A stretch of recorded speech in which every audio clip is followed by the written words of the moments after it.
स्मिता पावलांनी मालिकेच्या येणाऱ्या भागामध्ये आपल्याला पाहायला मिळणार आहे. आदेश बांदेकर सर म्हणतात की आता मंगळागौरीचे खेळ आहेत. ही स्पर्धा शेवटच्या टप्प्यात आहे.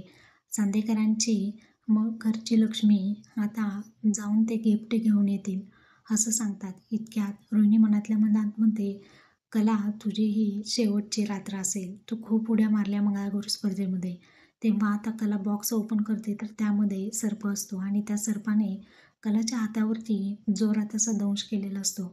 त्याबरोबर कला लगेच चक्कर येऊन पडते. तिच्या तोंडातून फेस वगैरे येतो. अद्वैत पण खूप घाबरलेला असतो. सगळे तिथे जमा होतात. सरोज काळजीने येऊन तिच्या तोंडातून येणारा फेस स्वतःच्या साडीने पुसते आणि त्या साडीचा पदर फाडून जिथे साप चावलेला असतो तिथे घट्टपणे जोराची गाठ मारते आणि डॉक्टरांना म्हणते, डॉक्टर माझ्या सुनेला काही होणार तर नाही ना? कशी माझी सून कधी शुद्धीवर येणार आहे? असे सर्व प्रश्न कलाचं डोकं तिच्या मांडीवरती घेऊन विचारू लागते.